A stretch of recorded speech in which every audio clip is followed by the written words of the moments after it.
Supreme court में CJI गवाही पर जूता फेंकने की कोशिश करने के आरोपी वकील राकेश किशोर कुमार को दिल्ली पुलिस ने सोमवार देर रात हिरासत से रिहा कर दिया। दिल्ली पुलिस ने कहा कि सुप्रीम कोर्ट के अधिकारियों की ओर से कोई शिकायत नहीं मिली है और उनसे बातचीत के बाद उनकी सहमति पर वकील को रिहा कर दिया गया है। वकील से 3 घंटे तक पूछताछ की गई। इस दौरान दिल्ली पुलिस सिक्योरिटी यूनिट और नई दिल्ली पुलिस के अधिकारियों ने सुप्रीम कोर्ट में ही वकील से पूछताछ की। घटना उस समय हुई जब सीजेआई की बेंच एक मामले की सुनवाई कर रही थी। बिहार विधानसभा चुनाव की तारीखों का ऐलान सोमवार को हो गया है। 243 विधानसभा सीटों पर 2 फेज में वोटिंग होगी। मतदान 6 और 11 नवंबर को होंगे और नतीजे 14 नवंबर को आएंगे। पहले फेज में पटना समेत बिहार की 121 सीटों पर वोट डाले जाएंगे, जबकि दूसरे चरण में बॉर्डर से सटे 122 विधानसभा सीटों पर वोटिंग होगी। चुनाव के ऐलान से काउंटिंग तक की प्रक्रिया 40 दिन तक चलेगी। मुंबई एयरपोर्ट पर कस्टम विभाग ने 7 ड्रोन, 4 करोड़ कीमत का हाइड्रोपोनिक गांजा और कई विदेशी जानवर बरामद किए हैं। कुल 4 यात्रियों को गिरफ्तार भी किया गया। ये सभी बैंकॉक और कोलंबो से मुंबई पहुंचे थे। अधिकारियों के मुताबिक कोलंबो से आए एक यात्री के ट्रॉली बैग से 7 ड्रोन मिले। इनकी कीमत 32 लाख रुपए के करीब है। पश्चिम बंगाल के जलपाईगुड़ी में सोमवार को भाजपा सांसद खगेन मुर्मू पर सैकड़ों लोगों की भीड़ ने हमला कर दिया। लोगों ने सांसद पर पत्थरबाजी की, जिससे वे गंभीर रूप से घायल हो गए। उसका सिर फूट गया। खगेन मालदा से सांसद हैं। मामला जलपाईगुड़ी जिले के दुरास क्षेत्र के नागरकाटा का है।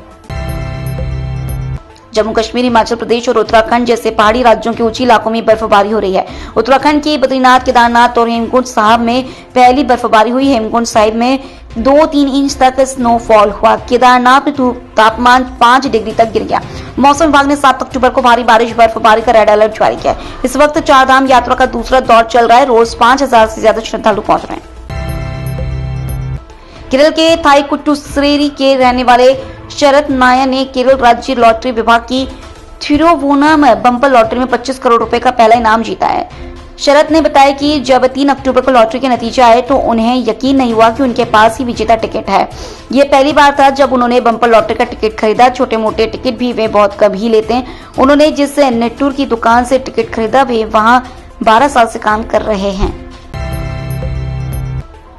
पाकिस्तान ने पहली बार अमेरिका को दुर्लभ खनिजों की छोटी खेप भेजी है। ये खनिज पिछले महीने अमेरिकी कंपनी यूएस स्ट्रेटेजिक मेटल्स के साथ हुए $50 करोड़ के सौदे के तहत भेजे गए। हालांकि इन्हें भेजने की टाइमिंग नहीं पता चल पाई है। इस सौदे का मकसद पाकिस्तान में खनिजों की खोज और प्रोसेसिंग के लिए कारखाने बनाना है। ये नमूने पाकिस्तानी सेना की ब्रांच फ्रंटियर वर्कर्स ऑर्गेनाइजेशन की मदद से तैयार किए गए।